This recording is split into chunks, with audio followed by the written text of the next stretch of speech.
ਕਿਸੇ ਮਹਾਅਨੁਭਵੀ ਨੇ ਠੀਕ ਹੀ ਲਿਖਿਆ ਹੈ ਕਿ ਜਾਨ ਹੈ ਤਾਂ ਜਹਾਨ ਹੈ ਅਤੇ ਇਹੋ ਜਿਹਾ ਹੀ ਕਿਸੇ ਅੰਗਰੇਜ਼ ਦਾਰਸ਼ਨਿਕ ਦਾ ਵਿਚਾਰ ਹੈ, ਲਾਈਫ ਇਜ਼ ਬਿਊਟੀਫੁਲ।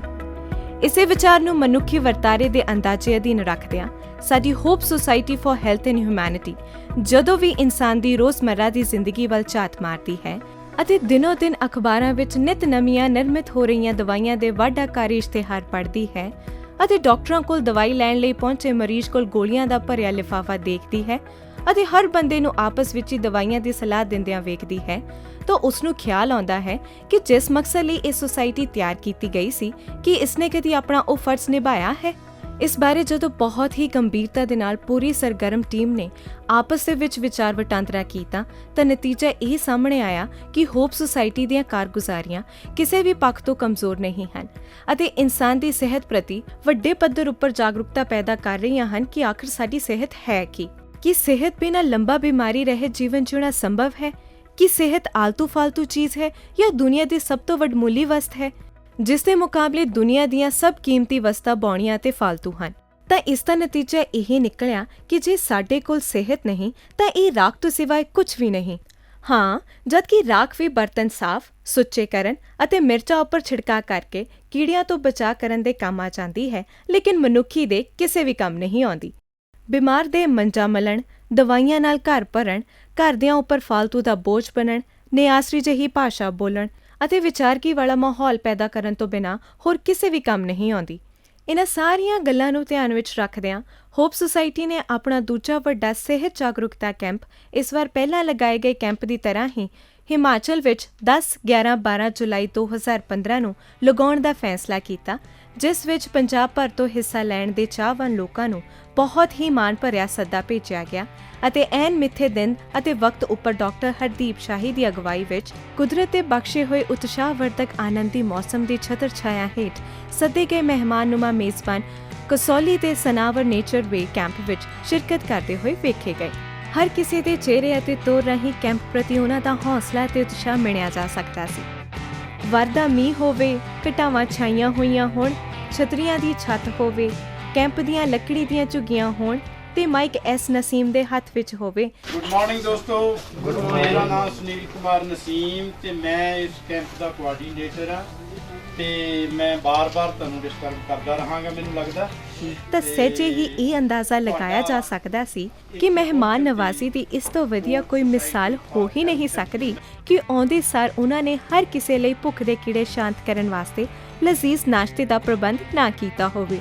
ਲੇਕਿਨ ਇਸ ਤੋਂ ਪਹਿਲਾਂ ਕਿ ਨਾਸ਼ਤਾ ਹਰ ਕਿਸੇ ਦੇ ਹੱਥਾਂ ਤੱਕ ਪਹੁੰਚੇ, ਆਏ ਮਹਿਮਾਨਾਂ ਨੇ ਕੈਂਪ ਅਟੈਂਡ ਕਰਨ ਦੀ ਤਸਦੀਕ ਵਜੋਂ ਆਪੋ ਆਪਣੇ ਫਾਰਮ ਭਰੇ ਅਤੇ ਲੋੜੀਂਦੀ ਫੀਸ ਜਮ੍ਹਾਂ ਕਰਵਾਈ। ਬੜੇ ਹੀ ਚਾਅ ਨਾਲ ਇੱਕ ਦੂਜੇ ਨੂੰ ਮਿਲਦਿਆਂ ਗਿਲਦਿਆਂ ਨਾਸ਼ਤਾ ਕੀਤਾ।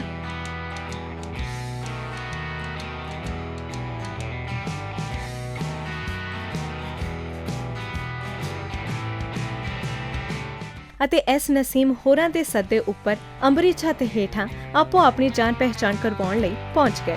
ਹੁਣ ਆਪਾਂ ਅੱਜ ਜੋ ਇਹ ਕੈਂਪ ਹੈ ਇਸ ਨੂੰ ਬਾਕਾਇਦਾ ਰੂਪ ਦੇ ਵਿੱਚ ਆਰੰਭ ਕਰਦਿਆਂ ਹੋਇਆਂ ਮੈਂ ਬੇਨਤੀ ਕਰਦਾ ਡਾਕਟਰ ਕੁਲਵੀਰ ਸਿੰਘ ਜੀ ਨੂੰ ਕਿ ਉਹ ਆਪ ਜੀ ਨੂੰ ਜੀ ਆਇਆਂ ਆਖਣ। ਮੈਂ ਆਪ ਜੀ ਨੂੰ ਸਾਰਿਆਂ ਨੂੰ ਇੱਥੇ ਜਿਹੜਾ ਕਿ ਹੋਪ ਸੁਸਾਇਟੀ ਵੱਲੋਂ ਅੱਜ ਇੱਥੇ ਵਿਅਕਤੀਗਤ ਸਿਹਤ ਸੁਧਾਰ ਅਤੇ ਸੰਭਾਲ ਪ੍ਰਤੀ ਕੈਂਪ ਲਗਾਇਆ ਜਾ ਰਿਹਾ, ਇੱਥੇ ਮੈਂ ਆਪਣੇ ਵੱਲੋਂ ਤੇ ਆਪਣੀ ਟੀਮ ਵੱਲੋਂ ਤੁਹਾਡਾ ਸਾਰਿਆਂ ਦਾ ਤਹਿ ਦਿਲ ਤੋਂ ਜੀ ਆਇਆਂ ਆਖਦਾ ਹਾਂ।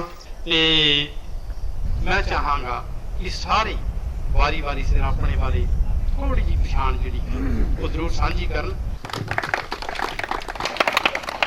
ਧੰਨਵਾਦ ਜੀ। ਮੈਂ ਨੰਬਰਦਾਰ ਹਰਮਿੰਦਰ ਸਿੰਘ ਗਿੱਲ ਮਾਛੀਵਾੜੇ ਤੋਂ ਬਿਲੋਂਗ ਕਰਦਾ ਜੀ। Myself Jaswinder Singh Sachdeva, by profession ਮੈਂ ਜਰਨਲਿਸਟ ਹਾਂ। ਮੇਰਾ ਨਾਮ ਵਿਰਾਇਲ ਵਿੰਪੀ ਸਿੰਘ ਸਿੱਧੂ ਹੈ। ਮੈਂ ਜੇ +1 ਮੈਡੀਕਲ ਕਰ ਰਿਹਾ। ਇਹ ਮੇਰਾ ਪਹਿਲਾ ਕੈਂਪ ਹੈ। ਮੇਰਾ ਨਾਮ ਰਾਜੇਸ਼ ਕੁਮਾਰ ਆਨੰਦ ਹੈ ਜੀ। ਮੈਂ ਮਾਛੀਵਾੜੀ ਰਹਿਣਾ। ਮੇਰਾ ਨਾਮ ਸੁਮੇਲ ਆ, ਬਾਈ ਪ੍ਰੋਫੈਸ਼ਨ ਮੈਂ ਇੱਕ ਜਿਮ ਚਲਾ ਰਿਹਾ ਹਾਂ। ਮੈਂ ਕਰਨੈਲ ਸਿੰਘ ਢੱਲੋਂ ਨਾਲੇ ਬਿਲੋਂਗ ਕਰਦਾ ਤੇ ਮਾਈਸੈਲਫ ਸ਼ਿਵ ਕੁਮਾਰ ਕਲਿਆਣ ਐਡਵੋਕੇਟ, ਮੈਂ ਸਮਰਾਲੀ ਪ੍ਰੈਕਟਿਸ ਕਰਦਾ।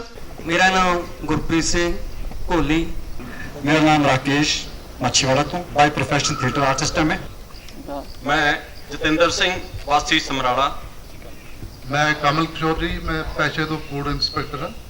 मेरा नाम दर्शन दरवेश है, मैं पेशे तो सिनेमा का बंदा।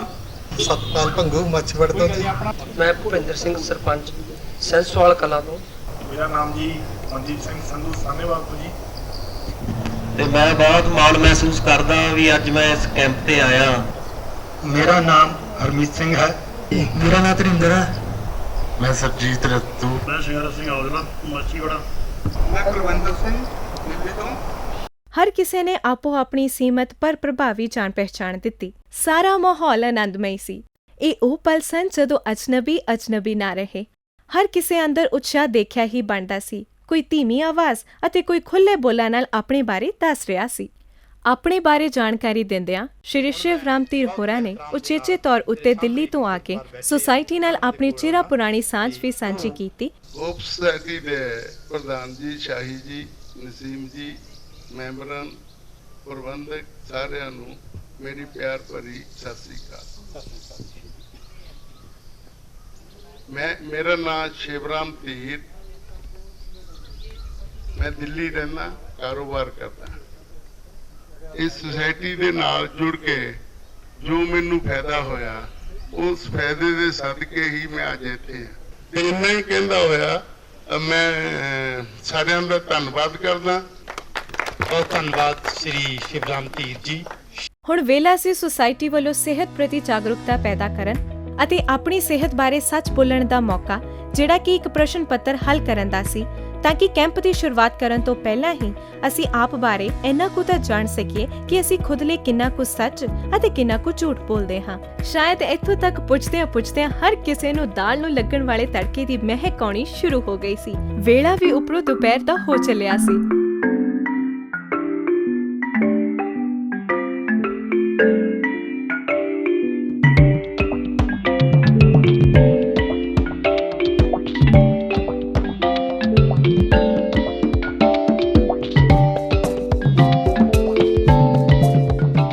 ਕਿਸੇ ਨੇ ਸਿਸਟਮ ਵਿੱਚ ਰਹਿੰਦਿਆਂ ਦੁਪਹਿਰ ਦਾ ਖਾਣਾ ਖਾਧਾ ਅਤੇ ਹੁਣ ਵਾਰੀ ਸੀ ਇਸ ਕੈਂਪ ਦੇ ਰਾਹ ਦਸੇਰਾ ਡਾਕਟਰ ਹਰਦੀਪ ਸ਼ਾਹੀ ਹੋਰਾਂ ਦੇ ਮਨੁੱਖੀ ਸਿਹਤ ਬਾਰੇ ਕੁੰਜੀਵਤ ਭਾਸ਼ਣ ਦੀ।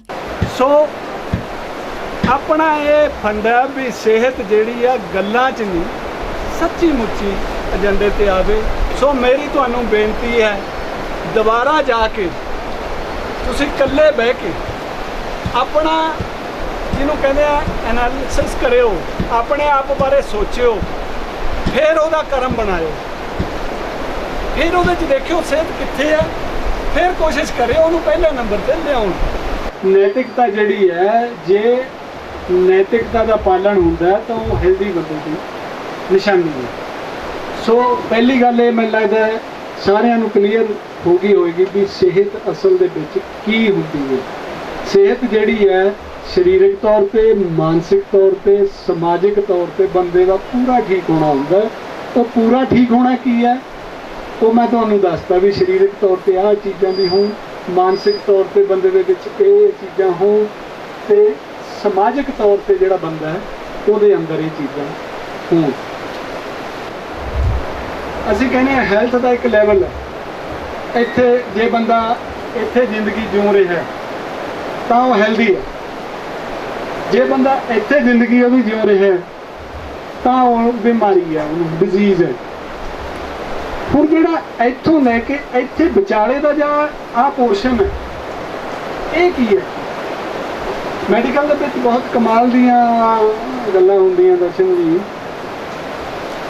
ਤੁਸੀਂ ਵੀ ਬਹੁਤ ਵਾਰ ਦੇਖਿਆ ਹੋਣਾ। ਬੰਦਾ ਕਹਿੰਦਾ ਮੈਂ ਬਿਮਾਰ ਹਾਂ, ਡਾਕਟਰ ਕਹਿੰਦਾ ਤੂੰ ਬਿਮਾਰ ਹੈ, ਤੇਰੇ 'ਚ ਕੋਈ ਬਿਮਾਰੀ ਮੈਨੂੰ ਲੱਭ ਨਹੀਂ ਰਹੀ, ਤੇਰੇ ਟੈਸਟ ਨੋਰਮਲ, ਤੇਰੇ ਉਹ ਜਿਹੜਾ ਵਿਚਾਲੇ ਦਾ ਇੱਕ ਫੀਲਡ ਹੈ, ਉਹ ਜਿਹੜਾ ਹੈ ਉਹ ਸਿਕਨੈਸ ਦਾ ਫੀਲਡ ਹੈ। ਸਿਕਨੈਸ ਇੱਕ ਪ੍ਰੋਸੈਸ ਹੈ, ਇੱਕ ਸ਼ੁਰੂ ਹੋਈ ਹੈ ਕਹਾਣੀ, ਚੱਲਦੀ ਆਉਂਦੀ ਹੈ, ਇੱਕ ਰਿਜ਼ਲਟ ਨਿਕਲਦਾ।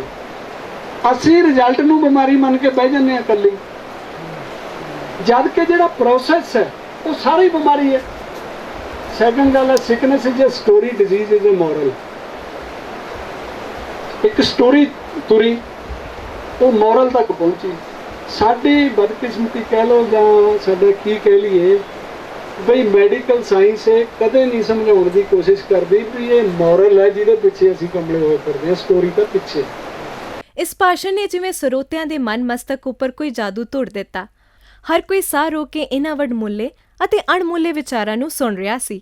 ਇਸ ਤਕਰੀਰ ਰਾਹੀਂ ਸਭ ਨੂੰ ਅੰਦਾਜ਼ਾ ਹੋ ਗਿਆ ਸੀ ਕਿ ਆਖਿਰ ਤੱਕ ਜਾਂਦਿਆਂ ਕੈਂਪ ਦਾ ਮੁਹਾਂਦਰਾ ਕਿਹੋ ਜਿਹਾ ਹੋ ਜਾਵੇਗਾ। ਡਾਕਟਰ ਸ਼ਾਹੀ ਦੀ ਤਕਰੀਰ ਦਰਮਿਆਨ ਜਿੱਥੇ ਸਲਾਈਡ ਸ਼ੋਅ ਰਾਹੀਂ ਸਿਹਤ ਦੇ ਵੱਖ-ਵੱਖ ਪਹਿਲੂਆਂ ਬਾਰੇ ਵਿਸਥਾਰ ਵਿੱਚ ਕੈਂਪਸ ਦਾ ਧਿਆਨ ਆਪਣੇ ਵੱਲ ਖਿੱਚਿਆ ਗਿਆ, ਉੱਥੇ ਹੋਪ ਸੁਸਾਇਟੀ ਵੱਲੋਂ ਪਹਿਲਾਂ ਤੋਂ ਹੀ ਤਿਆਰ ਕੀਤੀ ਇੱਕ ਦਸਤਾਵੇਜ਼ੀ ਫਿਲਮ ਵੀ ਪ੍ਰਦਰਸ਼ਿਤ ਕੀਤੀ ਗਈ। ਇਹ ਸਭ ਕਰਦਿਆਂ ਕਰਾਉਂਦਿਆਂ ਰਾਤ ਹੋ ਗਈ, ਜਾਣੀ ਰਾਤ ਦੇ ਖਾਣੇ ਦਾ ਵੇਲਾ।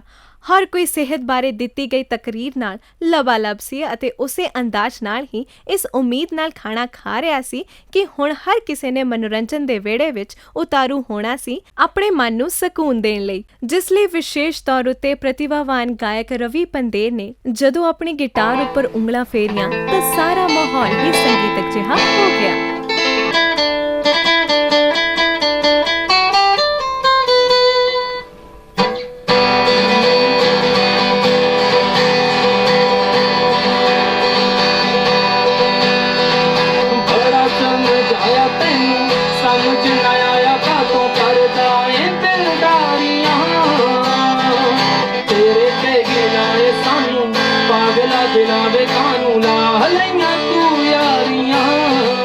ਫੇਰ ਕੀ ਸੀ ਇਸ ਨੌਜਵਾਨ ਫਨਕਾਰ ਦੇ ਬੋਲ ਸਨ ਅਤੇ ਸਰੋਤਿਆਂ ਦਾ ਹੁੰਗਾਰਾ। ਅਕੀਦਤ ਭਰੀ ਆਵਾਜ਼ ਨੂੰ ਹੋਰ ਕੀ ਚਾਹੀਦਾ ਹੁੰਦਾ ਹੈ ਭਲਾ। ਲੰਮਾ ਸਮਾਂ ਇਸ ਮਹਿਫਿਲ ਦਾ ਆਨੰਦ ਮਾਣਨ ਤੋਂ ਬਾਅਦ ਜਦੋਂ ਵਿਦਾਇਗੀ ਦਾ ਵੇਲਾ ਆਇਆ ਤਾਂ ਇੱਕ ਸਨਮਾਨ ਦੀ ਛੋਟੀ ਜਿਹੀ ਰਸਮ ਨਾਲ ਹਰ ਕੋਈ ਅਗਲੀ ਸਵੇਰ ਉੱਗਣ ਦੇ ਇੰਤਜ਼ਾਰ ਵਿੱਚ ਆਪੋ ਆਪਣੀ ਨੀਂਦਗਾਹ ਵੱਲ ਨੂੰ ਰੁਖਸਤ ਹੋ ਗਿਆ। ਫੇਰ ਅਗਲਾ ਦਿਨ ਚੜਿਆ। ਬਾਰਿਸ਼ ਦਾ ਵਰਨਾ ਜਾਰੀ ਸੀ। ਅੰਤਰ ਧਿਆਨ ਹੋਣ ਦੇ ਅਟਲ ਇਰਾਦੇ ਨਾਲ ਕੈਂਪਰ ਮਿੱਥੀ ਥਾਂ ਉੱਪਰ ਹਾਜ਼ਰ ਸਨ। ਯੋਗ ਮੁਦਰਾਵਾਂ ਨਾਲ ਹਰ ਕੋਈ ਜੁੜ ਗਿਆ। ਯੋਗ ਕਰਨਾ ਕਿਵੇਂ ਹੈ? ਥੋੜਾ ਦਬਾਣਾ ਹੱਥ ਦੇ ਨਾਲ, ਹੱਥ ਕੰਧੇ ਪਿੱਛੇ ਵਾਲੇ ਹੱਥ ਵੱਲ ਦੇਖਣਾ, ਵਾਪਸ ਆ ਜਾਓ, ਇਸੇ ਤਰ੍ਹਾਂ ਦੂਜੇ ਪਾਸੇ ਘੁੰਮ ਸਾਹਮਣੇ ਦੇਖਦੇ ਹੋਏ ਹੱਥ ਕੰਧੇ ਤੇ ਆਏਗਾ, ਕੰਧੇ ਨੂੰ ਹਲਕਾ ਜਿਹਾ ਦਬਾ ਕੇ ਪਿੱਛੇ ਵਾਲੇ ਹੱਥ ਵੱਲ ਦੇਖਣਾ, ਪੂਰੀ ਰੀੜ ਘੁੰਮ ਜਾਏਗੀ। ਤਾਂ ਕਰਦੇ ਜਾਓ, 15-20 ਵਾਰ ਸਾਰਿਆਂ ਨੇ ਕਰਨਾ ਹੈ। ਸਰੀਰ ਨੂੰ ਇਸ ਮੁਤਾਬਕ ਢਾਲਣਾ ਕਿਵੇਂ ਹੈ? ਯੋਗ ਸਰੀਰ ਅੰਦਰ ਕਿਹੋ ਜਿਹੀਆਂ ਤਬਦੀਲੀਆਂ ਨੂੰ ਅਮਲ ਵਿੱਚ ਲਿਆਉਂਦਾ ਹੈ? ਇਹ ਸਭ ਲੁਧਿਆਣਾ ਤੋਂ ਉਚੇਚੇ ਤੌਰ ਉੱਤੇ ਪਹੁੰਚੇ ਯੋਗ ਗੁਰੂ ਪ੍ਰਵੀਨ ਸ਼ਰਮਾ ਜੀ ਦੀਆਂ ਹਿਦਾਇਤਾਂ ਮੁਤਾਬਕ ਹੋ ਰਿਹਾ ਸੀ। ਯੋਗਾ ਦੀ ਕਿਹੜੀ ਕਿਰਿਆ ਨਾਲ ਕਿਹੜੀ ਬਿਮਾਰੀ ਕਦੋਂ ਅਤੇ ਕਿਵੇਂ ਠੀਕ ਹੁੰਦੀ ਹੈ, ਇਹ ਸਭ ਕਿਰਿਆਵਾਂ ਦੁਆਰਾ ਨਾਲੋਂ ਨਾਲ ਦੱਸਿਆ ਗਿਆ।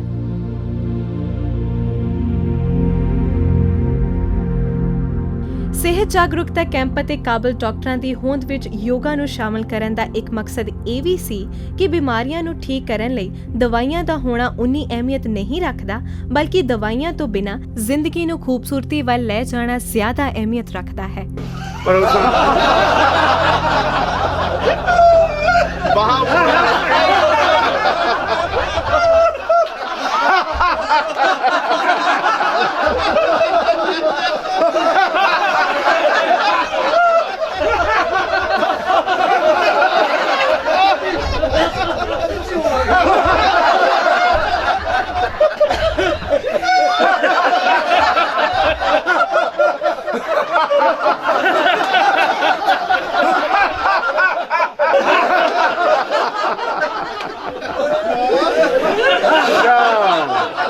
ਯੋਗ ਤੋਂ ਬਾਅਦ ਇਸ ਕੈਂਪ ਦਾ ਇਹ ਵੀ ਇੱਕ ਅਹਿਮ ਹਿੱਸਾ ਸੀ ਕਿ ਸਾਡੇ ਸਮਾਜ ਵਿੱਚ ਕੋੜ ਵਾਂਗ ਫੈਲਿਆ ਨਸ਼ਾ ਸਾਡੀ ਜ਼ਿੰਦਗੀ ਨੂੰ ਕਿਸ ਕਦਰ ਮੌਤ ਦੇ ਕਗਾਰ ਉੱਪਰ ਲਿਆ ਕੇ ਖੜਾ ਕਰ ਦਿੰਦਾ ਹੈ।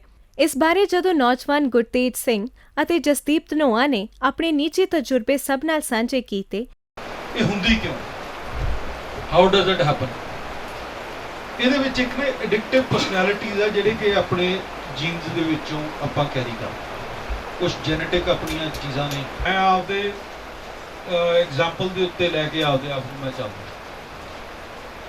ਜਿਹੜੇ ਕੁਝ ਵੀਰ ਮੈਨੂੰ ਜਾਣਦੇ ਆ ਉਹ ਤਾਂ ਪਬਲਿਕਲੀ ਇਹ ਜਾਣਦੇ ਆ ਕਿ ਯਾਰ ਕਈ ਤਾਂ ਇਹਨੇ ਬਿਲਕੁਲ ਕਿ ਅਸੀਂ ਤਾਂ ਕਦੇ ਪੀਂਦੇ ਵੇਖੇ ਨਹੀਂ,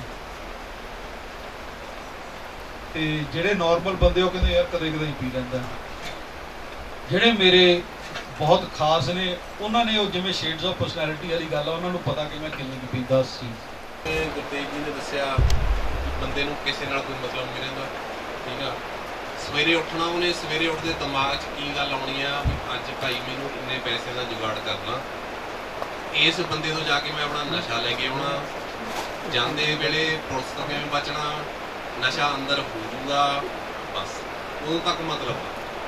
ਜਦੋਂ ਜੇ ਉਹਦੀ 2 ਘੰਟੇ ਖੁਰਾਕ ਚੱਲ ਗਈ, 2 ਘੰਟੇ ਤੋਂ ਉਹਨੂੰ ਕੋਈ ਮਤਲਬ ਨਹੀਂ ਦੁਨੀਆ ਨਾਲ, ਆਪਣਾ ਹੱਸਦਾ ਖੇਡਦਾ ਕਿਤੇ ਬਹਿ ਗਿਆ, ਚਾਹ ਪੀਣ ਬਹਿ ਗਿਆ, ਕੁਛ ਕਰਨ ਲੱਗ ਗਿਆ, ਉਹਦਾ ਟਾਈਮ ਪਾਸ ਵਧੀਆ। ਜਦੋਂ ਨਸ਼ਾ ਟੁੱਟ ਗਿਆ ਫਿਰ ਕਹਾਣੀ ਉੱਥੇ ਹੀ ਮੁੜਕੜ ਕੁੱਤੀ ਗੋੜ ਥੱਲੇ ਵੀ ਹੁਣ ਭਾਈ ਜੁਗਾੜ ਕਿੱਥੋਂ ਕਰ। ਮਤਲਬ ਬੰਦੇ ਦੀ ਲਾਈਫ ਆ ਜਿਹੜੀ ਸਵੇਰ ਤੋਂ ਲੈ ਕੇ ਰਾਤ ਤੱਕ ਉਹੀ ਬਣ ਕੇ ਰਹਿ ਜਾਂਦੀ ਆ ਵੀ ਮੈਂ ਕਿਵੇਂ ਕਰਨਾ, ਕਿੱਥੋਂ ਲਿਆਉਣਾ, ਤੇ ਬਸ। ਤਾਂ ਇਹ ਗੱਲ ਨਿਖਰ ਕੇ ਸਾਹਮਣੇ ਆਈ ਕਿ ਬਾਰੂਦ ਦਾ ਢੇਰ ਜੇ ਮਨੁੱਖ ਨੇ ਇਜਾਦ ਕੀਤਾ ਤਾਂ ਕਿਸ ਦੀ ਮੌਤ ਲਈ, ਤੇ ਜੇ ਨਸ਼ੇ ਦਾ ਮੁਹਾਣਾ ਘਰ ਘਰ ਜਾ ਕੇ ਖੋਲਿਆ ਤਾਂ ਕਿਸ ਦੀ ਬਰਬਾਦੀ ਲਈ। ਇਹ ਬਹੁਤ ਵੱਡਾ ਸਵਾਲ ਹੈ ਜਿਸ ਦਾ ਜਵਾਬ ਅੱਜ ਤੱਕ ਵੀ ਮਨੁੱਖ ਖੁਦ ਨਹੀਂ ਦੇ ਸਕਿਆ। ਇਸ ਸੈਸ਼ਨ ਤੋਂ ਬਾਅਦ ਹਰ ਕੋਈ ਕਾਲਾ ਸੀ ਬੇਵਫਾ ਪਹਾੜੀ ਮੌਸਮ ਦੇ ਆਨੰਦ ਵਿੱਚ ਡੁੱਬਣ ਲਈ, ਕਸੌਲੀ ਦੀਆਂ ਪਹਾੜੀਆਂ ਦੀ ਮੀਂਹ ਵਿੱਚ ਭਿੱਜੀ ਹਿੱਕ ਉੱਪਰ ਗੇੜੀ ਲਾਉਣ ਲਈ, ਦੁੱਧ ਚਿੱਟੇ ਬੱਦਲਾਂ ਨੂੰ ਆਪਣੇ ਕਲਾਵੇ ਵਿੱਚ ਲੈਣ ਲਈ, ਗਰਮੀ ਦੀ ਠੰਡ ਵਿੱਚ ਸੁੰਗੜਨ ਲਈ। ਉਹ ਕਸੌਲੀ ਜਿਹੜੀ ਅੰਗਰੇਜ਼ਾਂ ਤੋਂ ਲੈ ਕੇ ਖੁਸ਼ਵੰਤ ਸਿੰਘ ਤੱਕ ਹਰ ਕਿਸੇ ਦੀ ਹਰਮਨ ਪਿਆਰੀ ਰਹੀ ਹੈ ਅਤੇ ਅੱਜ ਹਰ ਸ਼ਾਇਰਾਨਾ ਤਬੀਅਤ ਦੇ ਸਫ਼ਰਨਾਮੇ ਦਾ ਸੱਚ ਵੀ।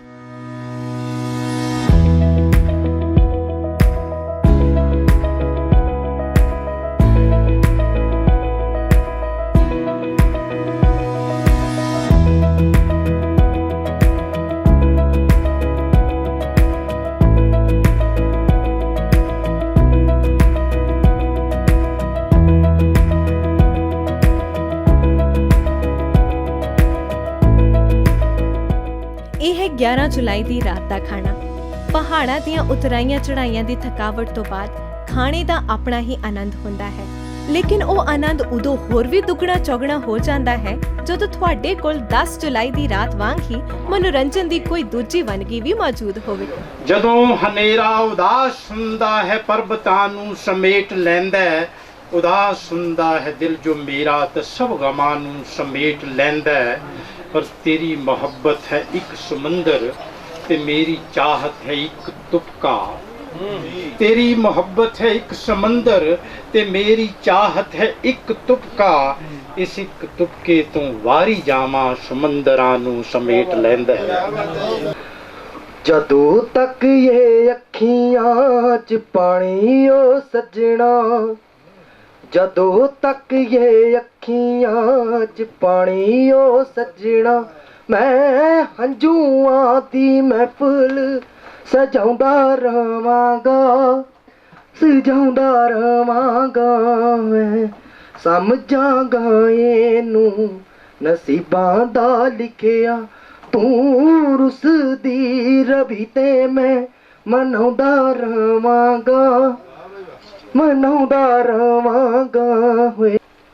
देसी घ्यो दे ठंडे घड़े हुण नहीं लभणे, तेल वाले दीवे नहीं बनेरियां ते जगने, डाटां वाले दरवाजियां तो मिट गए साडे दादे पड़दादियां दे ना पुत्रा, उन्हां चुल्हियां दे सारे लियोड़ खुर गए, जिथे रोटियां लाउंदी सी मेरी मां पुत्रा, भी जिथे रोटियां लाउंदी सी मेरी मां पुत्रा।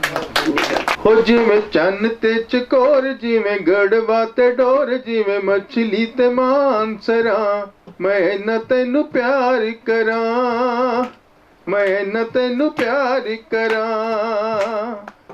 जिवें चन्न ते चकोर, जिवें गड़वा ते डोर, जिवें मछली ते मानसरा, मैं न तैनू प्यार करां, मैं न तैनू प्यार।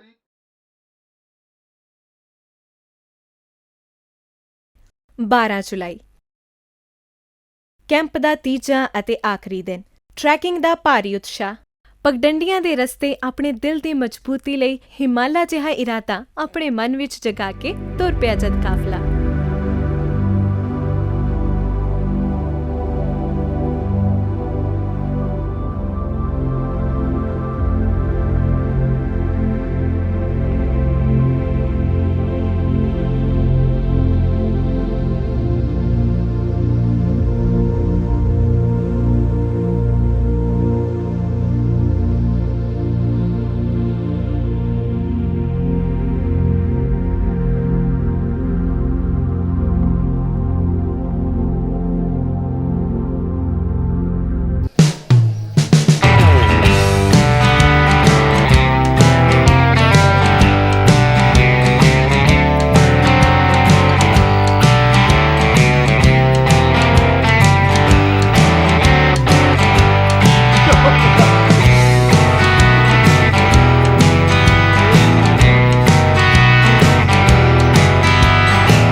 ਇੰਨਾ ਸਵਾਦੀ ਨਾਸ਼ਤਾ ਤਾਂ ਪਹਿਲਾਂ ਤਾਂ ਕਦੇ ਵੀ ਨਹੀਂ ਲੱਗਿਆ। ਢਿੱਡ ਵਿੱਚ ਚੂਹੇ ਨਹੀਂ, ਜਿਵੇਂ ਬਘਿਆੜ ਛਾਲਾ ਮਾਰ ਰਹੇ ਨੇ। ਇਸ ਸਭ ਕਾਸੇ ਤੋਂ ਵਿਹਲੇ ਹੁੰਦਿਆਂ ਹੀ ਆਮਦ ਹੋਈ ਅੱਜ ਦੇ ਵਿਸ਼ੇਸ਼ ਵਕਤਾ ਪ੍ਰੋਫੈਸਰ ਸੁਰਜੀਤ ਸਿੰਘ ਢਿੱਲੋਂ ਦੀ। उनको आते तो मीर सब ने बज़्म में देखा, उनको आते तो मीर सब ने बज़्म में देखा, पर उसके बाद चरागों में रोशनी न रही।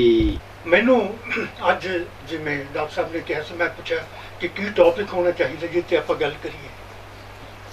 ये कहते कि भी गल तो एको ही है कि आदमी अरोग किवें रह सकता है। एक तो कसरत जिहड़ी बॉडी की कसरत इस करके नहीं तुहानूं जरूरी मैं कह रहा कि तुहाडा दिल तगड़ा होवे, इस करके नहीं मैं कह रहा कि तुहाडे हड्ड गोडे मजबूत होण, इस करके नहीं मैं कह रहा कि तुहाडे मसल्स मजबूत होण। मैं इस करके कह रहा कि जब भी तुसीं कोई एक्टिविटी करते हो, कोई भी एक्टिविटी करते हो, तो जिहड़ा खून हैगा सब तो ज़्यादा पहला दिमाग नूं जांदा है, सिर नूं जांदा है, लत्तां नूं नहीं जांदा। जब तुम रोटी खाने हो डाइजेस्टिव सिस्टम जाता, लेकिन ये दिमाग में जरूर जाता है। दिमाग तुहाडा हालांकि इहदा जे भार लाओ तुसीं शरीर के मुआमले दे विच बड़ा थोड़ा हैगा, लेकिन जिन्नी तुसीं खुराक खाने हो उहदा जिहड़ा ग्लूकोस हैगा उहदा 6वां हिस्सा कल्ले ते कल्ला ये हजम कर लेंदा हैगा। ये भी सोच लो कि जिन्ना घट खाओगे लंबी तुहाडी उम्र हो, यानी जिन्नी चाहे तुहाडा कुछ खराबी भी होवे तुहाडे अंदर, तुहाडे दिल च खराबी भी होवे, लेकिन जे ये हौली हौली धड़कूगा उन्नी लंबी तुहाडी उम्र होती चली। गुंचे को महकने से किसने रोका है। 85 ਸਾਲਾਂ ਨੂੰ ਢੁੱਕ ਚੁੱਕੇ ਪ੍ਰੋਫੈਸਰ ਢਿੱਲੋਂ ਨੂੰ ਬੋਲਦਿਆਂ ਸੁਣ ਕੇ ਆਪਣੇ ਆਪ ਨਾਲ ਜਿਵੇਂ ਜਿਲਦ ਜਿਹੀ ਮਹਿਸੂਸ ਹੋ ਰਹੀ ਸੀ। ਕਿਆ ਅੰਦਾਜ਼ੇ ਬਿਆਨ ਤੇ ਨਜ਼ਰੀਆ ਸੀ ਜ਼ਿੰਦਗੀ ਪ੍ਰਤੀ ਉਹਨਾਂ ਦਾ। ਉਹਨਾਂ ਹਰ ਕੈਂਪਰ ਦੇ ਦਿਮਾਗ ਵਿੱਚ ਇਹ ਗੱਲ ਚੰਗੀ ਤਰ੍ਹਾਂ ਫਿੱਟ ਕਰ ਦਿੱਤੀ ਕਿ ਜ਼ਿੰਦਗੀ ਕਿੰਨੀ ਸਵਾਦਲੀ ਹੈ ਅਤੇ ਇਸ ਨੂੰ ਕਿੰਨੇ ਸਵਾਦ ਦੇ ਨਾਲ ਜੀਣਾ ਚਾਹੀਦਾ ਹੈ। ਮੈਨੂੰ ਲੱਗਦਾ 85 ਸਾਲ ਦੀ ਉਮਰ ਦੇ ਵਿੱਚ ਪਟਿਆਲੇ ਤੋਂ ਚੱਲ ਕੇ ਹਿਮਾਚਲ ਦੀਆਂ ਪਹਾੜੀਆਂ ਦੇ ਵਿੱਚ ਆ ਜਾਣਾ ਆਪਣੇ ਬਲਬੂਤੇ ਤੇ ਆਪਣੇ ਬਲਬੂਤੇ ਖੜ ਕੇ ਇੱਥੇ ਗੱਲਾਂ ਕਰ ਜਾਣੀਆਂ, ਇਹ ਕੋਈ ਛੋਟੀ ਗੱਲ ਨਹੀਂ। ਸੋ ਤੁਹਾਡਾ ਇੱਥੇ ਆਉਣ ਤੇ ਅਸੀਂ ਇੱਕ ਵਾਰ ਫੇਰ ਬਹੁਤ ਧੰਨਵਾਦ ਕਰਦੇ ਹਾਂ, ਕਿਉਂਕਿ ਜਿਹੜੇ ਮਾਰਗਦਰਸ਼ਕ ਹੁੰਦੇ ਆ ਉਹਨਾਂ ਦੀ ਹਮੇਸ਼ਾ ਲੋੜ ਹੈ। ਸਤਿ ਸ਼੍ਰੀ ਅਕਾਲ ਸਾਰਿਆਂ ਨੂੰ। ਇਹ ਮੇਰਾ ਕੈਂਪ ਮੇਰਾ ਪਹਿਲਾ ਕੈਂਪ ਸੀਗਾ ਤੇ ਮੈਨੂੰ ਇਸ ਕੈਂਪ ਵਿੱਚ ਬਹੁਤ ਮਜ਼ਾ ਆਇਆ। ਰੂਹ ਦੀ ਖੁਰਾਕ ਆ ਉਹ ਬਹੁਤ ਮਿਲੀ ਹੈ ਇੱਥੋਂ ਜੀ, ਕਿਉਂਕਿ ਮੈਡੀਸਨ ਇੱਕ ਅਲੱਗ ਚੀਜ਼ ਹੋ ਜਾਂਦੀ ਹੈ ਨਾ ਜੀ, ਮੈਡੀਸਨ ਖਾ ਕੇ ਤਾਂ ਸਾਰੇ ਠੀਕ ਹੋ ਜਾਂਦੇ ਆ। ਜਿਹੜੀ ਆ ਰੂਹ ਦੀ ਖੁਰਾਕ ਆ ਜੀ, ਇਹ ਆਪਣੇ ਪਿਆਰ ਇੰਨਾ ਮਿਲਿਆ ਸਾਰਿਆਂ ਤੋਂ, ਇਹਦੇ ਨਾਲ ਬਹੁਤ ਵਧੀਆ ਮਨ ਨੂੰ ਲੱਗਿਆ। ਪਹਿਲਾਂ ਮੈਂ ਜਿਮ ਜਾਂਦਾ ਹੁੰਦਾ ਸੀ, ਜਿਮ 'ਚ ਮੈਂ ਜਦੋਂ ਜਿਮ ਜਾਂਦਾ ਸੀ ਤੇ ਮੈਂ ਜਦੋਂ ਮੇਰੀ ਬੋਡੀ ਫਿੱਟ ਹੋ ਗਈ ਤਾਂ ਸਾਰੇ ਕਹਿੰਦੇ ਤੂੰ ਫਿੱਟ ਆ, ਤੇ ਮੈਂ ਵੀ ਕਹਿੰਦਾ ਸੀ ਫਿੱਟ ਆ, ਪਰ ਮੈਨੂੰ ਹੁਣ ਪਤਾ ਚੱਲਿਆ ਕਿ ਉਦੋਂ ਮੈਂ ਬਾਹਰੋਂ ਫਿੱਟ ਸੀ। ਤੇ ਸਵੇਰੇ ਜਿਵੇਂ ਕੱਲ੍ਹ ਸਵੇਰੇ ਉਹਨਾਂ ਨੇ ਦੱਸਿਆ ਵੀ ਯੋਗੇ ਨਾਲ ਅੰਦਰੋਂ ਵੀ ਫਿੱਟ ਹੋ ਜਾ ਸਕਦਾ, ਤਾਂ ਹੁਣ ਮੈਂ ਅੰਦਰੋਂ ਵੀ ਆਪਣੇ ਆਪ ਨੂੰ ਫਿੱਟ ਕਰੂੰਗਾ ਤੇ ਬਾਹਰੋਂ ਵੀ ਫਿੱਟ ਕਰੂੰਗਾ। ਸਵੇਰੇ ਯੋਗਾ ਕਰਿਆ ਕਰੂੰਗਾ ਤੇ ਸ਼ਾਮ ਨੂੰ ਜਿਮ ਜਾਇਆ ਕਰੂੰਗਾ ਤੇ ਆਪਣੀ ਜਿਹੜੀ ਲਾਈਫ ਆ ਸਭ ਵਧੀਆ ਤੋਂ ਵਧੀਆ ਕਰ ਸਕੂੰਗਾ। Thank you. ਮੈਨੂੰ ਬਹੁਤ ਵਧੀਆ ਲੱਗਿਆ ਜੀ ਇੱਥੇ ਕੈਂਪ 'ਤੇ ਆ ਕੇ। ਸਭ ਤੋਂ ਵਧੀਆ ਮੈਨੂੰ ਇਹ ਲੱਗਿਆ ਵੀ ਜਿਹੜੀ ਰੂਟੀਨ ਆ, ਟਾਈਮ ਸਿਰ ਉੱਠਣਾ, ਫਿਰ ਇੱਥੇ ਆਉਣਾ, ਟਾਈਮ ਸਿਰ ਬ੍ਰੇਕਫਾਸਟ, ਲੰਚ, ਡਿਨਰ, ਸਾਰਾ ਕੁਛ। ਜਦ ਤੱਕ ਮੈਂ ਘਰ ਸੀ ਮੇਰੀ ਕੋਈ ਰੂਟੀਨ ਨਹੀਂ ਸੀ, ਨਾ ਉੱਠਣ ਦੀ, ਨਾ ਖਾਣ ਦੀ, ਨਾ ਪੀਣ ਦੀ। ਤੇ ਇਹ ਚੀਜ਼ ਮੈਨੂੰ ਬੜੀ ਵਧੀਆ ਲੱਗੀ ਆ ਤੇ ਅੱਗੇ ਤੋਂ ਇੱਦਾਂ ਹੀ ਮੈਂ ਹੁਣ ਘਰ ਜਾ ਕੇ ਕਰੂੰਗਾ। ਮੈਂ ਕਹਿਣਾ ਚਾਹੁੰਦਾ ਮੇਰੇ ਲਈ ਇਹ ਕੈਂਪ ਦਾ ਐਕਸਪੀਰੀਅੰਸ ਬਹੁਤ ਵਧੀਆ ਰਿਹਾ।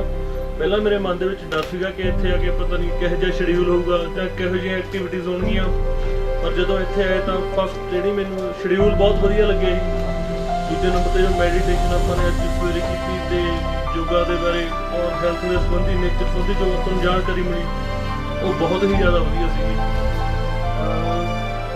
ਇਹ ਕੈਂਪ ਜਿਵੇਂ ਤੁਸੀਂ ਮਤਲਬ ਦੱਸ ਦਿੱਤਾ ਕਿ ਬਹੁਤ ਵਧੀਆ ਰਿਹਾ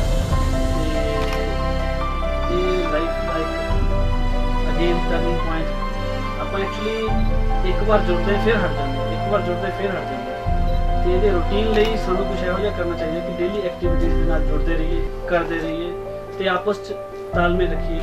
ਬਹੁਤ ਹੀ ਅੱਛਾ ਲੱਗਿਆ ਮੈਨੂੰ ਇਸ ਕੈਂਪ ਵਿੱਚ ਆ ਕੇ।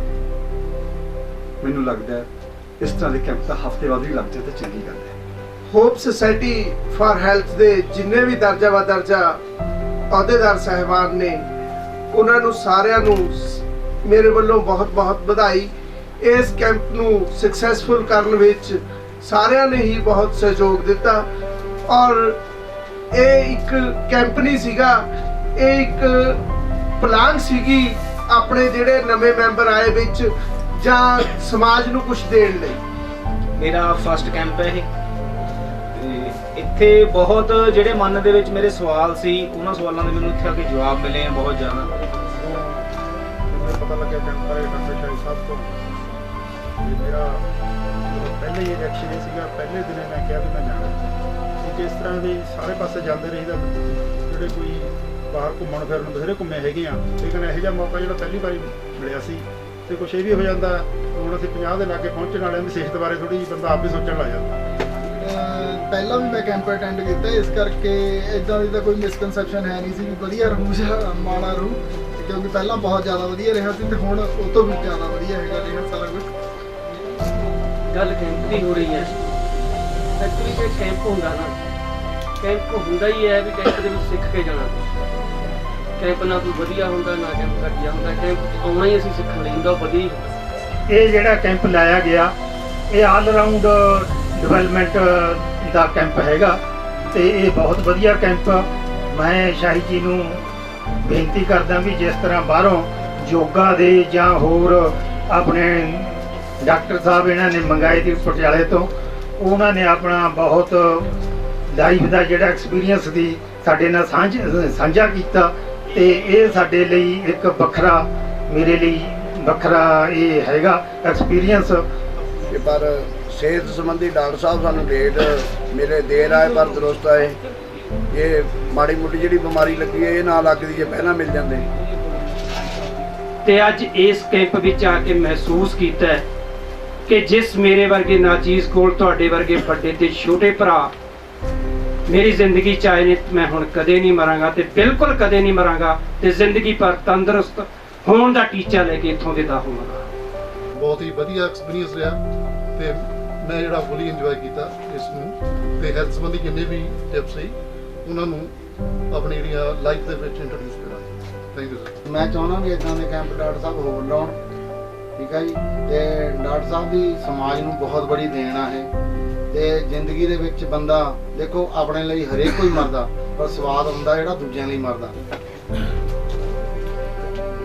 ਇਹ ਕੈਂਪ ਮੇਰੀ ਉਮੀਦ ਨਾਲੋਂ ਕਿਤੇ ਹੀ ਬਹੁਤ ਜ਼ਿਆਦਾ ਵਧੀਆ ਮੈਨੂੰ ਲੱਗਿਆ। ਇਸ ਦੇ ਲਈ ਪੂਰੀ ਮੈਨੇਜਮੈਂਟ ਜਿਹੜੇ ਬੰਦਿਆਂ ਨੇ ਐਕਟਿਵਲੀ ਇਹਨੂੰ ਆਰਗੇਨਾਈਜ਼ ਕੀਤਾ, ਖਾਸ ਕਰਕੇ ਡਾਕਟਰ ਸ਼ਾਹੀ ਜੀ ਦਾ, ਜਿਨ੍ਹਾਂ ਦੇ ਵਿਜ਼ਨ ਤੇ ਉਦਮ ਸਦਕਾ ਅਸੀਂ ਇਹ ਕੈਂਪ ਨੂੰ ਬਹੁਤ ਅੱਛੀ ਤਰ੍ਹਾਂ ਮਾਣਿਆ। ਮੈਂ ਉਹਨਾਂ ਦਾ ਧੰਨਵਾਦ ਵੀ ਕਰਦਾ ਤੇ ਉਹਨਾਂ ਨੂੰ ਮੁਬਾਰਕਬਾਦ ਵੀ ਦਿੰਦਾ। ਇਹ ਕੈਂਪ ਸਾਰੀ ਉਮਰ ਆਪਾਂ ਨੂੰ ਯਾਦ ਰਹਿਣਾ ਹੈ, ਕਿਉਂਕਿ ਮੈਂ ਵੀ ਜਿਹੜਾ 22 ਸਾਲ ਪਹਿਲਾਂ ਕੈਂਪ ਲਾਇਆ ਸੀ ਉਹ ਅਜੇ ਤੱਕ ਵੀ ਯਾਦ ਆ ਮੈਨੂੰ। ਮੈਂ ਖੁਸ਼ਕਿਸਮਤ ਹਾਂ ਕਿ ਮੈਂ ਇਹ ਕੈਂਪ ਅਟੈਂਡ ਕੀਤਾ ਹੈ। ਬਾਕੀ ਡਾਕਟਰ ਸਾਹਿਬ ਨੂੰ ਅਕਸਰ ਪਿਛਲੇ ਕਈ ਸਾਲਾਂ ਤੋਂ ਲਗਾਤਾਰ ਸੁਣ ਰਹੇ ਹਾਂ ਔਰ ਇਹਨਾਂ ਤੋਂ ਮੋਟੀਵੇਸ਼ਨ ਮਿਲਦੀ ਹੈ ਲਾਈਫ ਦੇ ਵਿੱਚ। ਕਾਫੀ ਕੁਝ ਤਬਦੀਲੀ ਕੀਤੀ ਵੀ ਹੈ ਔਰ ਕੋਸ਼ਿਸ਼ ਕਰੂੰਗਾ ਕਿ ਇਹਨੂੰ ਹੋਰ ਇੰਪਲੀਮੈਂਟ ਕਰਾਂ ਲਾਈਫ ਦੇ ਵਿੱਚ। ਸਾਰਿਆਂ ਨੇ ਜਾਨੀ ਕਿਹਾ ਵੀ ਅਸੀਂ ਆਪਣੀ ਸਿਹਤ ਨੂੰ ਵੀ ਇੰਪਰੂਵ ਕਰਾਂਗੇ, ਪਰਿਵਾਰ ਦੀ ਵੀ ਕਰਾਂਗੇ। ਜਾਨੀ ਗੱਲ ਕਹਿਣੀ ਸੌਖੀ ਆ, ਪ੍ਰੈਕਟੀਕਲ ਕਰਨੀ ਵੈਸੇ ਔਖੀ ਨਹੀਂ, ਪਰ ਬਹੁਤੇ ਬੰਦੇ ਉਹ ਜਾਨੀ ਪ੍ਰੈਕਟੀਕਲ ਕਰਦੇ ਨਹੀਂ ਗੇ। ਤੁਸੀਂ ਬੜਾ ਇਸ ਕੈਂਪ ਨੂੰ ਸਕਸੈਸ ਕਰਨ 'ਚ ਬੜਾ ਸਹਿਯੋਗ ਪਾਇਆ। ਆਪਾਂ ਨੇ ਕੈਂਪ ਦੇ ਵਿੱਚ ਬੜਾ ਕੁਝ ਸਿੱਖਿਆ। ਜਦੋਂ ਤੋਂ ਹੋਪ ਸੁਸਾਇਟੀ ਦੇ ਵਿੱਚ ਕੰਮ ਕਰਨ ਲੱਗੇ ਆ ਤਾਂ ਇੱਕ ਫੀਲਿੰਗ ਇਸ ਤਰ੍ਹਾਂ ਦੀ ਜ਼ਰੂਰ ਆਉਂਦੀ ਰਹਿੰਦੀ ਆ ਕਿ ਸ਼ਾਇਦ ਇਹ ਉਹ ਰਸਤਾ ਆ ਜਿਹਦੇ ਤੇ ਚੱਲਦਿਆਂ ਸ਼ਾਇਦ ਕੋਈ ਨਾ ਕੋਈ ਤਿਲ ਫੁੱਲ ਜਿਹੜਾ ਹੈ ਉਹ ਮੈਂ ਆਪਣੇ ਮਕਸਦ ਦੀ ਪ੍ਰਾਪਤੀ ਵਾਲੇ ਪਾਸੇ ਪਾ ਸਕਾਂ। ਸਾਰਿਆਂ ਨੇ ਗੱਲਾਂ ਕੀਤੀਆਂ, ਬੜੀਆਂ ਚੰਗੀਆਂ ਗੱਲਾਂ ਹੋਈਆਂ ਨੇ ਇੱਥੇ। ਸਾਰੇ ਕੈਂਪਰਾਂ ਨੇ ਬਹੁਤ ਵਧੀਆ ਸਹਿਯੋਗ ਦੇ ਨਾਲ ਇਸ ਕੈਂਪ ਨੂੰ ਚਲਾਇਆ, ਕਿਉਂਕਿ ਕੋਈ ਆਰਗੇਨਾਈਜ਼ਰ ਜਾਂ ਕੋਈ ਸੰਸਥਾ ਜਾਂ ਕੋਈ ਇੱਕ ਵਿਅਕਤੀ ਉਹ ਸਾਰਾ ਕੁਝ ਨਹੀਂ ਕਰ ਸਕਦਾ, ਕਿਉਂਕਿ ਸਾਰਿਆਂ ਨਾਲ ਰਲ ਕੇ ਇੱਕ ਸਾਈਨਰਜੀ ਬਣਦੀ ਆ। ਤੁਸੀਂ ਸਾਰਿਆਂ ਨੇ ਰਲ ਕੇ ਇਸ ਕੈਂਪ ਨੂੰ ਚਲਾਇਆ, ਜਿਸ ਤਰ੍ਹਾਂ ਦਾ ਵੀ ਇਹ ਚੱਲਿਆ, ਤੇ ਸਾਰਿਆਂ ਦਾ ਪੂਰਾ ਸਹਿਯੋਗ ਇਹਦੇ ਵਿੱਚ ਰਿਹਾ ਆ। ਤੁਹਾਡਾ ਸਾਰਿਆਂ ਦਾ ਬਹੁਤ ਬਹੁਤ ਧੰਨਵਾਦ। ਹੁਣ ਵਕਤ ਆ ਗਿਆ ਵਿਦਾ ਹੋਣ ਤੋਂ ਪਹਿਲਾਂ ਦਾ। ਕੁਝ ਯਾਦਾਂ ਦੇ ਰੂਪ ਵਿੱਚ ਕੁਝ ਕੁ ਯਾਦਗਾਰੀ ਨਿਸ਼ਾਨੀਆਂ ਜਿਨ੍ਹਾਂ ਨੇ ਸਾਰੀ ਉਮਰ ਤੁਹਾਡੀ ਬੈਠਕ ਵਿੱਚ ਤੁਹਾਡੇ ਕੋਲ ਬੈਠ ਕੇ ਤੁਹਾਡਾ ਸਰਮਾਇਆ ਬਣਨਾ ਹੈ। ਤੁਹਾਨੂੰ ਯਾਦ ਕਰਵਾਉਣਾ ਹੈ 10, 11, 12 ਜੁਲਾਈ 2015 ਦਾ ਕੈਂਪ ਜਿਹੜਾ ਤੁਸੀਂ ਇੱਕ ਵਾਅਦੇ, ਇੱਕ ਕਸਮ ਅਧੀਨ ਅਪਣਾਇਆ ਸੀ। ਸਾਰੀ ਉਮਰ ਸਿਹਤ ਪ੍ਰਤੀ ਜਾਗਰੂਕ ਰਹਿਣ ਦਾ ਪ੍ਰਣ ਲਿਆ ਸੀ। ਆਪਣੇ ਆਨੰਦਿਤ ਹੋਏ ਮਨ ਦੀ ਆਵਾਜ਼ ਇੱਕ ਦੂਜੇ ਨਾਲ ਸਾਂਝੀ ਕੀਤੀ ਸੀ। ਕਿਸੇ ਦਾ ਦਿਲ ਨਹੀਂ ਸੀ ਕਰਦਾ ਇੱਕ ਦੂਜੇ ਤੋਂ ਵਿਛੜਨ ਲਈ। ਸਭ ਦੇ ਮਨ ਭਰ ਜਿਹੇ ਗਏ ਸਨ ਅਤੇ ਅੱਖਾਂ ਨਮ ਹੋਈਆਂ ਸਨ। ਖੁਦ ਦਾ ਖੁਦ ਉੱਪਰ ਯਕੀਨ ਹੋਣ ਵਰਗਾ ਅਹਿਸਾਸ ਹੰਢਾਇਆ ਸੀ ਸਭ ਨੇ ਕਿ ਚਲੋ ਵਿਦਾ ਹੋਈਏ, ਕਿ ਚਲੋ ਕੋਈ ਉਮੀਦ ਨਾ ਮਰਨ ਦਈਏ, ਕਿ ਰੁਕੋ ਯਾਦ ਕਰ ਲਈਏ ਕਿ ਅਸੀਂ ਫੇਰ ਮਿਲਣਾ ਹੈ, ਕਿ ਚਲੋ ਜ਼ਿੰਦਗੀ ਬਹੁਤ ਲੰਬੀ ਹੈ ਅਤੇ ਇਹ ਸਾਡਾ ਲੰਬਾ ਰਸਤਾ ਆਵਾਮ ਹਵਾਲੇ ਹੈ। ਆਵਾਮ ਜੋ ਸਾਡਾ ਹੈ ਅਤੇ ਅਸੀਂ ਉਸ ਕੋਲ ਜਾ ਰਹੇ ਹਾਂ, ਕਿ ਇੱਕ ਛੋਟੇ ਬੱਚੇ ਤੋਂ ਲੈ ਕੇ ਦਰਿਆ ਦਿਲ ਦੇ ਉਸ ਪਾਰ ਜਿਉਂਦੀ ਜ਼ਿੰਦਗੀ ਕੋਲ, ਕਿ ਹਾਲੇ ਤਾਂ ਸਫ਼ਰ ਦੀ ਸ਼ੁਰੂਆਤ ਹੈ, ਕਿ ਹਾਲੇ ਤਾਂ ਸਫ਼ਰ ਦੀ ਸ਼ੁਰੂਆਤ ਹੈ, ਕਿ ਹਾਲੇ ਤਾਂ ਸਫ਼ਰ ਦੀ ਸ਼ੁਰੂਆਤ ਹੈ, ਕਿ ਹਾਲੇ ਤਾਂ ਸਫ਼ਰ ਦੀ